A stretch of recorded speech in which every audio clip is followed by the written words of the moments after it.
dir-se-á a sua mulher, e serão os dois uma só carne. E assim já não serão dois, mas uma só carne. Portanto, o que Deus ajuntou, não o separa o homem. Senhores, podem assentar-se. E hoje, gostaria de agradecer ao convite aqui ao meu pastor Marcondes, por ceder esse momento. Nesta quinta-feira da Vitória, eu vou falar de um assunto chamado família. Não há como ter vitória sem ter uma família forte, constituída, uma unidade familiar abundante e pautada nos olhos de Deus, nos caminhos de Deus. E se vocês verificarem no texto, lá no versículo 6, diz: porém, desde o princípio da criação. E isso me chamou a atenção porque família foi uma coisa que Deus se preocupou em fazer e instituir desde a criação. Desde lá do livro de Gênesis, se você puder abrir sua Bíblia lá em Gênesis capítulo 2, versículo 24, você vê a preocupação de Deus em instituir a família, a unidade familiar. E diz o seguinte: portanto, deixará o homem o seu pai e a sua mãe, e apegar-se-á a sua mulher, e serão ambos uma carne. O que praticamente ele está dizendo que, senhores, vocês vão deixar a sua parentela, seu seio familiar, e vão constituir o seu próprio seio familiar. Então quero que vocês entendam hoje aqui que família é um ministério que Deus se preocupou desde o início da fundação do mundo. Então, eu me preocupei em trazer hoje para os senhores, para que vocês entendam essa importância, a origem da palavra família. Então, eu pesquisei um dos conceitos que eu achei bastante interessante. Dizia na etimologia, que é a ciência que estuda a formação das palavras, que família deriva do latim familiae, que significa as pessoas que vivem na mesma casa, têm o mesmo lar. E ela também é sinônimo de casta, espécie, estirpe, genealogia, linhagem, qualidade, raça, grupo e geração. Então você pega esse conceito e foca em genealogia, linhagem e geração. E eu já começo, pastor, a ministração liberando já uma chave, uma revelação. E aí você se preocupa em, se você puder colocar, senhora, em Gálatas capítulo 3, versículos 26 e 27, nessas três situações, linhagem, genealogia e geração, e eu vou querer que os senhores me ajudem a ministrar hoje aqui. Amém? Amém? Posso ouvir um amém? Amém! Eu sou muito bagunceiro, muito ativo, líder de jovem, então eu quero a participação dos senhores. Tá? Amém! Amém!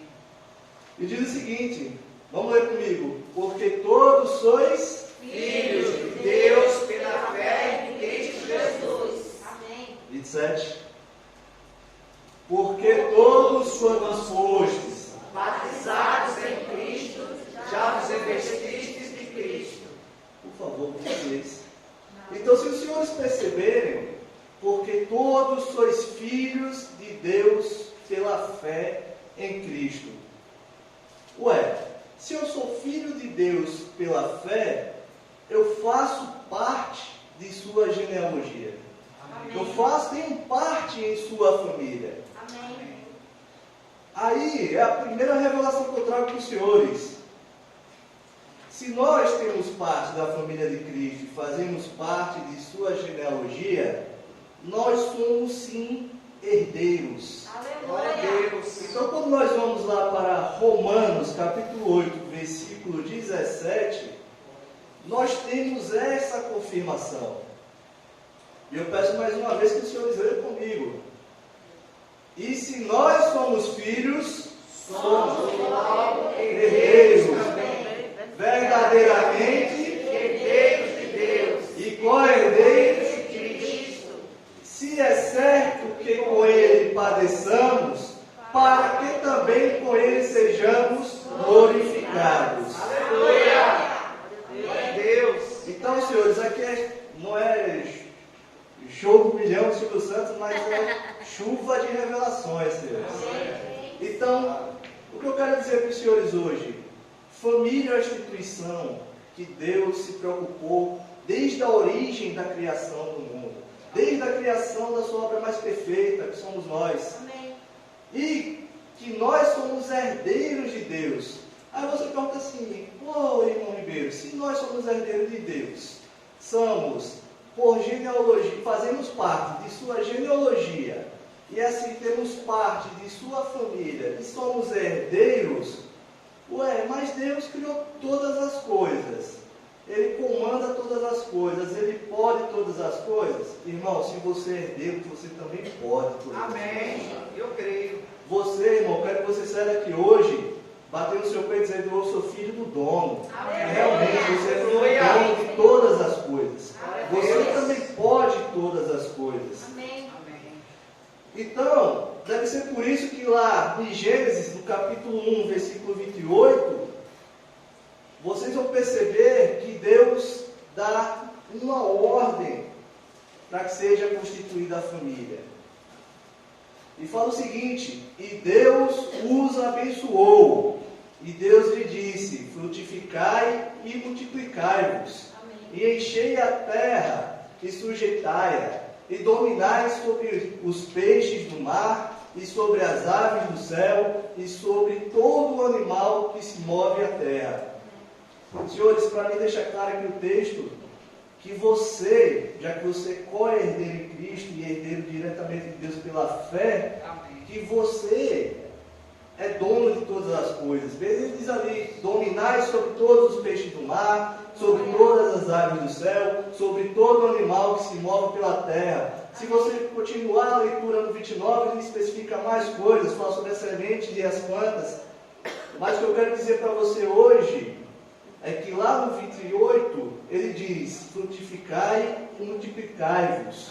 Ou seja, constituam uma unidade familiar, multipliquem-se e dominem a terra. Eu quero que vocês percebam que antes de vocês dominar a terra, ou seja, vocês tudo poderem fazer, porque os senhores são co-herdeiros de Cristo, os senhores foram, digamos que uma das primeiras ordenanças foi constituam uma unidade familiar. Amém. Construam uma família. Amém. Ou seja, construam uma família, formem uma família. E eu quero que vocês coloquem isso na sua mente hoje, que foi uma das primeiras ordenanças de Deus, constituíssemos uma família. Antes mesmo de dominar, vem frutificai-vos e multiplicai-vos. Amém. Estão me fazendo entender hoje aqui? Amém. Glória a Deus. Então vamos prosseguir. E diante de toda essa leitura e essa revelação, eu, sinceramente, eu não consigo entender como uma pessoa não consegue valorizar a sua família. Não consegue dar importância suficiente ao seu seio familiar, negligenciando seus pais, mães, avós, tios, tias, primos, primas, irmãos, parentes, herdeiros. Senhores, se Deus se preocupou em instituir a unidade familiar, quem somos nós para julgar? Aí vem mais uma revelação, pastor. Show de revelação. Você pode não ser feliz, talvez você não gosta do seu âmbito familiar hoje, mas ele foi um presente de Deus. Amém. E eu digo aqui, Creio. Deus não lhe dá nada sem um propósito. Creia que é para o seu crescimento. Então, senhores, você pode não estar satisfeita com a família ou com o âmbito familiar, o seu familiar que você está inserido, mas é para que se cumpra o propósito de Deus na sua vida. Amém. Eu creio, Senhor. Amém. E vocês verificam a importância do seu familiar, lá em Gênesis capítulo 12, versículo 3, onde nos fala o seguinte: Aqui é Deus conversando com Abraão. E abençoarei os que te abençoarem, e amaldiçoarei os que te amaldiçoarem, e em ti serão benditas todas as famílias da terra.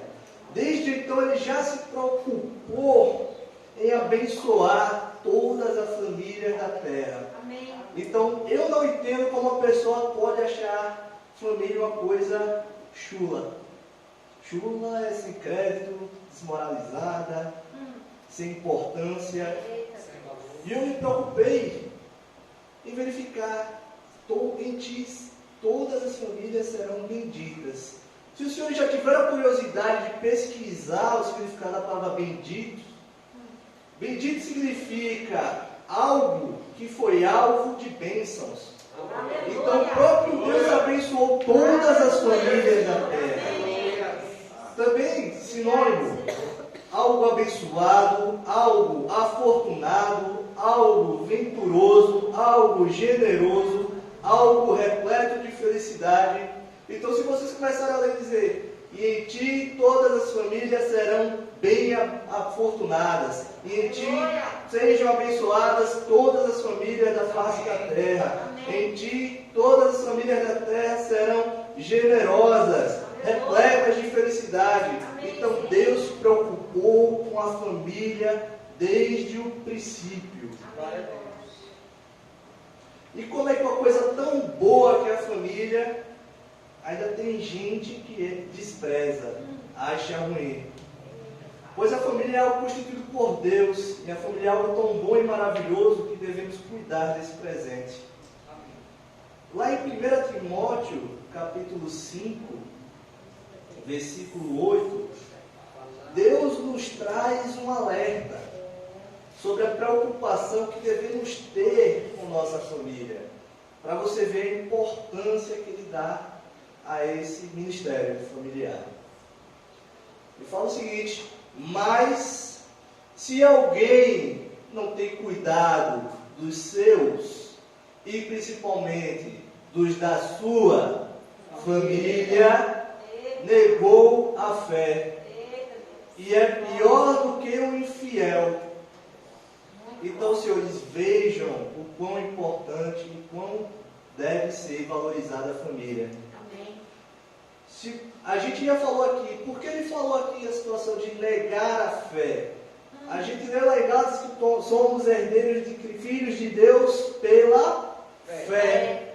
Então, se você é filho de Deus pela fé e negligencia a sua família, logo você nega a tua fé. Negando a tua fé, você nega que você é filho. Você negando que é filho, você deixa de ser herdeiro. Você deixando de ser herdeiro, você passa a ser criatura. Então, se converte, crente. Então, percebam a importância do seu familiar. Amém, Jesus. Obrigada, Senhor. Obrigada por esse ensinamento. Aleluia. Mas a gente deve se atentar ao fato que muita gente discorda, às vezes, porque seu seio familiar não lhe proporciona uma situação de conforto. Mas, às vezes, aquela dor, aquele machucado, é o que faz você aprender sobre determinada situação e poder um dia caminhar sozinho. Amém. E vocês, às vezes, se questionam, eu já me questionei isso, porque meu seio familiar não é um dos melhores, mas, às vezes, você se questiona o porquê dessas situações, mas a gente esquece de estar caminhando na palavra. A gente se esquece que nosso Deus é um Deus organizado, é um Deus que não é um Deus de ordem, é um Deus que não permite, não pleiteia, não dá brecha para a bagunça. E lá em 1 Coríntios capítulo 14, versículo 33, ele nos diz o seguinte, reafirmando essa situação: porque Deus não é um Deus de confusão, senão de paz, como em todas as igrejas dos santos. Amém. E continua lá no versículo 40, no seguinte: mas faça-se tudo decentemente e com ordem. Ou seja, mais uma vez eu reforço, se Deus me colocou naquele seio familiar, é porque há um propósito na sua vida. Um propósito de bênçãos, um propósito de abundância, um propósito de crescimento. Então, pare de contrapor o que Deus lhe ofereceu e enxergue com os olhos espirituais aquela situação. Talvez seja uma oportunidade que você está perdendo nesse momento. E lá em Provérbios, capítulo 24, versículo 27, se puder colocar na NVI isso, né? Eu agradeço. 24, 27.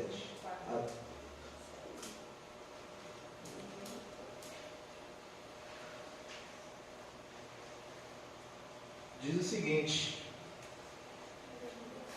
termine primeiro o seu trabalho a céu aberto, deixe pronta a sua lavoura e depois constitua sua família. Senhores, desde o princípio, lá em Gênesis, a gente leu aqui: frutificai, multiplicai-vos e dominar. Aqui ele diz: primeiro trabalhe, primeiro deixe pronto, ou seja, se organize, depois constitua a sua família. Como eu falei anteriormente, nosso Deus não é um Deus de bagunça. Então os senhores têm que se planejar para constituir uma família. Primeiro você tem que colocar um ambiente propício para a recepção da família. Depois da lavoura pronta, aí sim você deve pensar em constituir a família. Eu queria abrir uma aspa aqui, pastor. Não fugindo ao tema, mas da falando de família.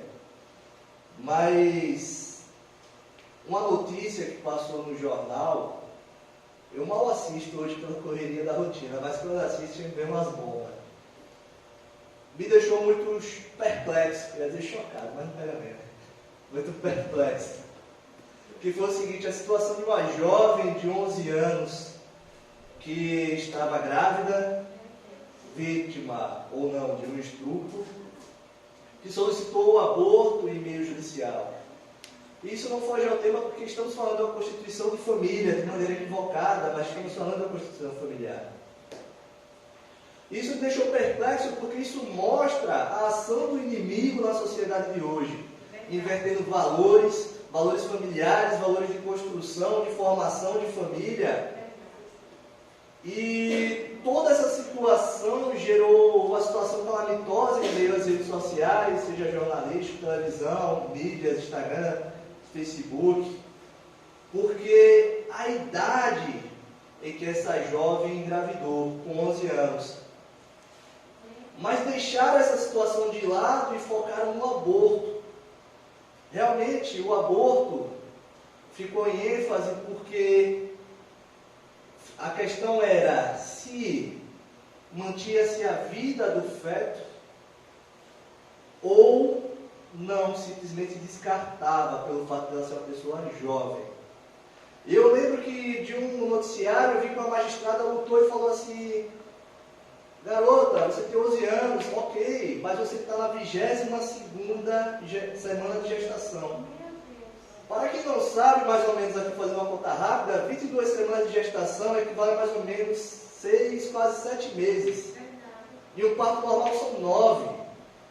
Então o que estava levando-se em conta era se mantinha a vida de um ser vivo quase nascido ou não, ou simplesmente descartava.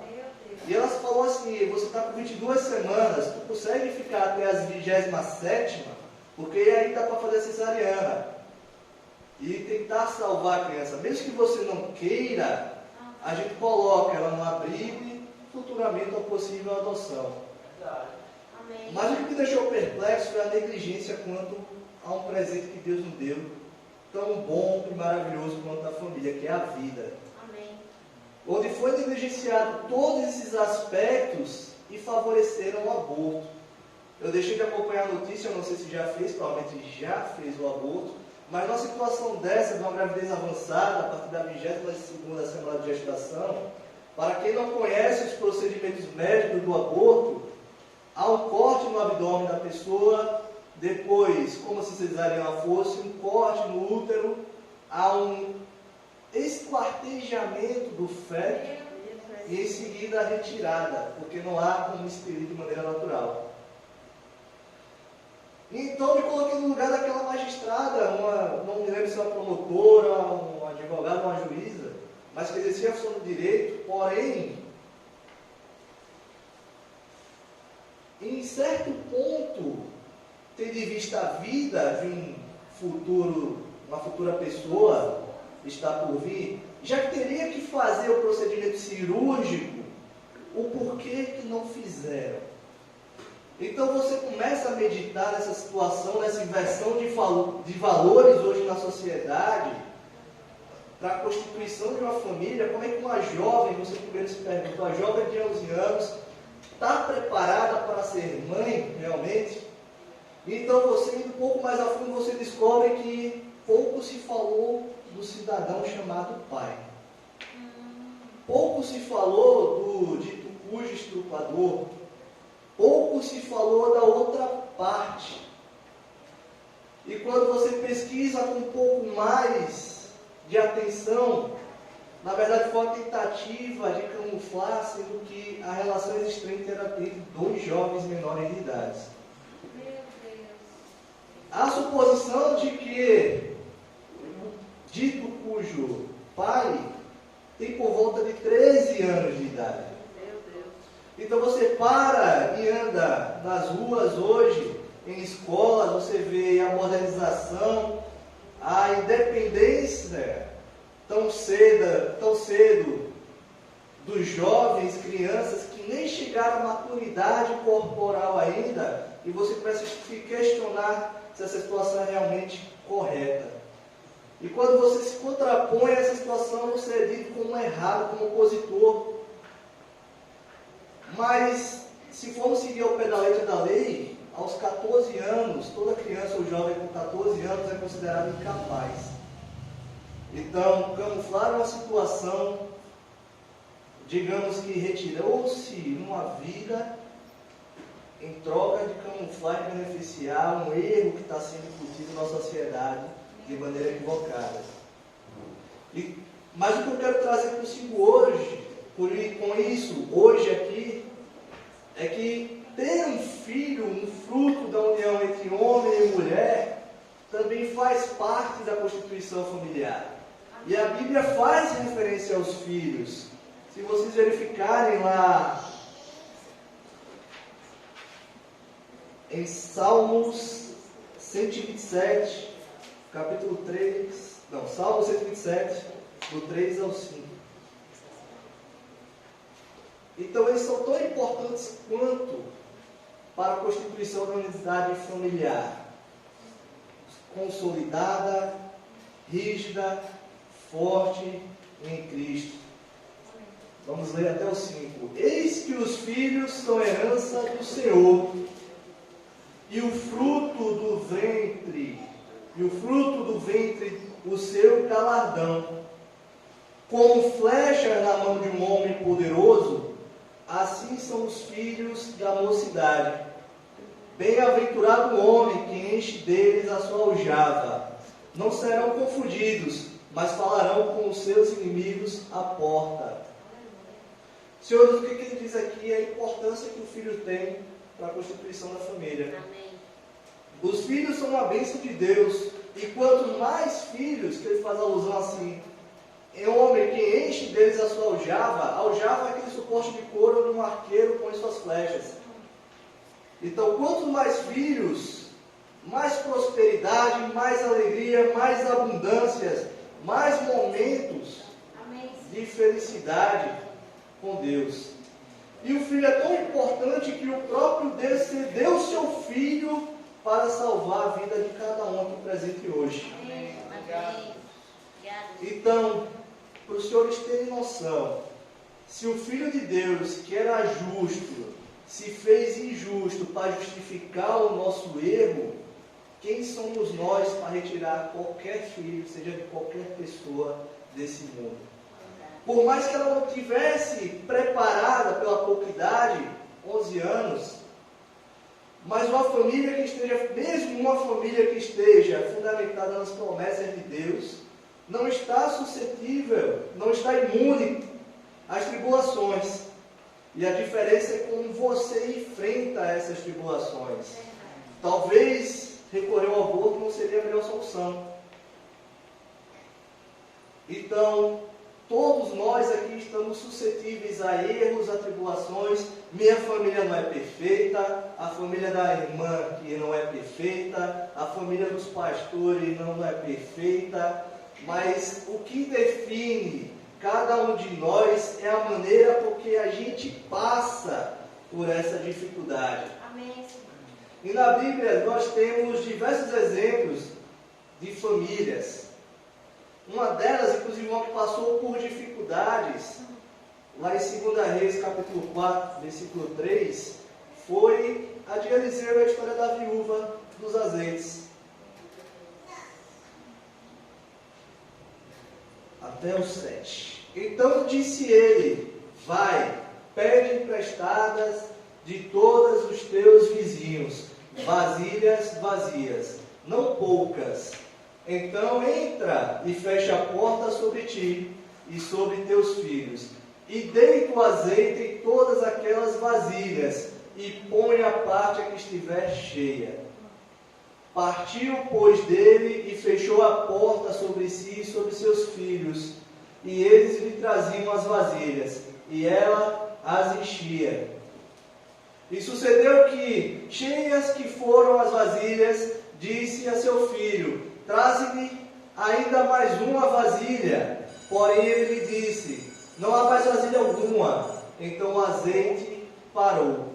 Senhores, para aqueles que não conhecem a história, é a história de uma viúva cujo seu marido faleceu, e então ela entrou em uma situação de dívida, onde não conseguia arcar com essas dívidas. Então os cobradores queriam tomar de si seus filhos para serem escravos. Então ela recorreu ao profeta Eliseu, que foi lá e orientou ela: traz então uma vasilha e derrama sobre ela os azeites. E derramou tanto, encheu tantas vasilhas, que se vocês continuarem lendo, vão verificar que ele diz: ok, agora venda as vasilhas e arque por sua dívida. E foi o que ela fez. Ela vendeu as vasilhas de azeite, conseguiu pagar suas dívidas e manter seu seio familiar inteiro, intacto.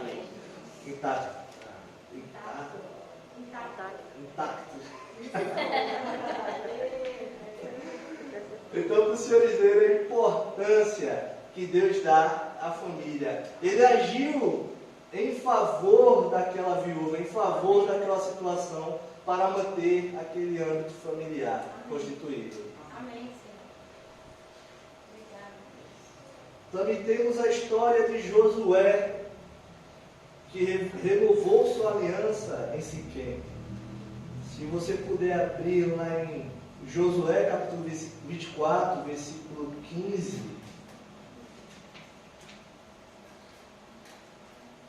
Diz o seguinte: porém, se vos parece mal aos vossos olhos servir ao Senhor, ele aqui está se referindo a Deus, Senhor maiúsculo. Escolhi hoje a quem servais. Ele está contrapondo o camarada lá. Se aos deuses a quem serviram os vossos pais, que estavam além do rio, ou aos deuses dos amorreus, em cuja terra habitais. Porém eu, Josué falando, e a minha família serviremos a casa do Senhor. Ou seja, senhores, aqui naquela situação, os hebreus estavam adorando a outros deuses. Então Josué se sentiu incomodado, pois ele estava incomodando o ato dos outros cultuarem os outros deuses. Então começaram a questionar ele. Ele falou: ok, parece mal aos seus olhos eu cultuar o meu Senhor? Então escolha você e sua geração hoje a quem vocês querem cultuar. aos seus deuses e os deuses dos seus parentes, antepassados, ok, pode cultuar, mas eu e minha família, a gente servirá ao Senhor. Amém. E às vezes, senhores, é isso que falta na família da sociedade atual. Alguém que mostre a importância da família se constituir forte, unida, coesa, na direção de um líder, um cabeça, ou seja, você que é pai, você que é mãe, você que é viúva, viúvo, os senhores são os cabeças, os responsáveis pela manutenção da sua família. E responsáveis por colocar a sua família na presença de Deus. Porque os planos que Deus tem é de salvar você, assim como toda a sua família. Então repita isso aí para o seu colega do lado. Os planos que Deus tem para você é te salvar e a sua família. De novo, agora repita com voz de profeta. O plano que Deus tem para você é te salvar e a toda a sua família. E a gente consegue verificar isso lá em Atos capítulo 16, versículo 30. Glória a Deus. Que diz o seguinte: e tirando-os para fora, disse: Senhores, que é necessário que eu faça para ser salvo? 31. E eles disseram: crê no Senhor Jesus Cristo e serás salvo, tu e a tua casa. Então, senhores, Glória a Deus. vejam a importância. Não sou eu que estou dizendo, está escrito, a gente acabou de ler. Creia no Senhor Jesus Cristo e será salvo você e a tua casa. É o que Deus quer, não apenas salvar você, mas toda a sua parentela. Então vemos vários outros exemplos. Temos Abraão, temos Esther, que foi adotada. Então seu pai adotivo se preocupou com a manutenção do lar. Mas devido ao tempo, eu não vou parar o tempo, pastor. Eu vou deixar para os senhores aqui 5 dicas para que possam desenvolver a família no caminho de Cristo Jesus. Amém. Anotem.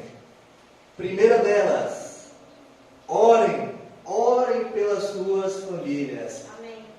Tenham o hábito de orar nas suas residências. Antes de dormir, ao acordar, orem e agradeçam. Meu Deus, obrigado pela minha família, obrigado por estar aqui, obrigado por ter mais um momento de oportunidade de estar com eles. Obrigado, Senhor, pela minha mãe, obrigado pelo meu pai, obrigado pela minha avó, obrigado pela minha tia, obrigado pela essa família linda que eu tenho hoje, que foi graças ao Senhor.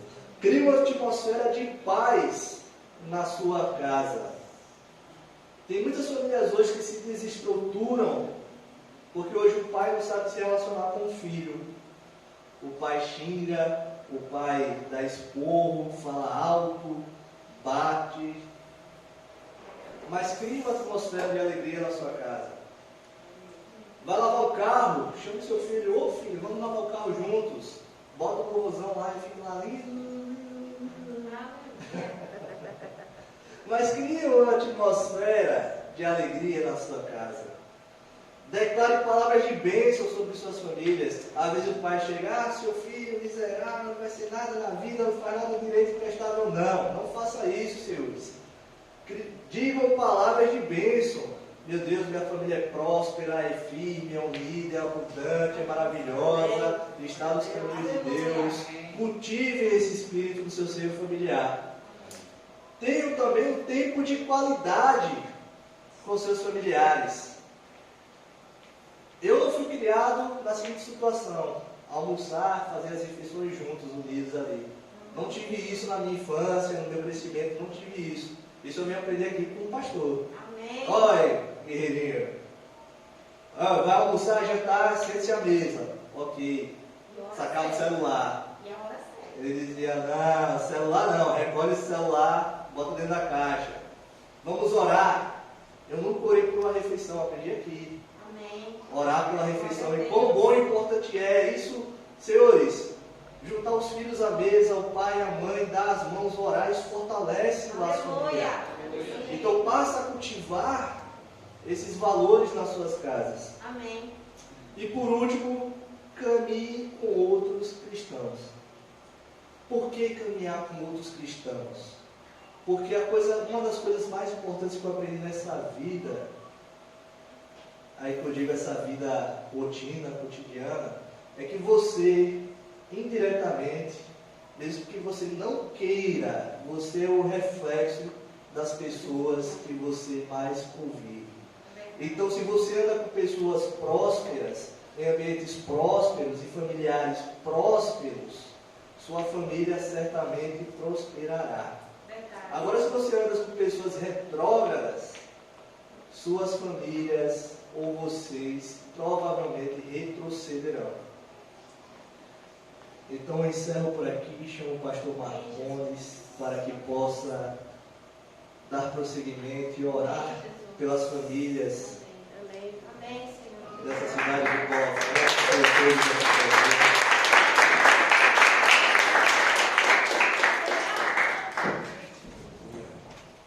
Obrigado, irmão Giovanni Ribeiro, amém? Amém. Foi abençoado por essa palavra?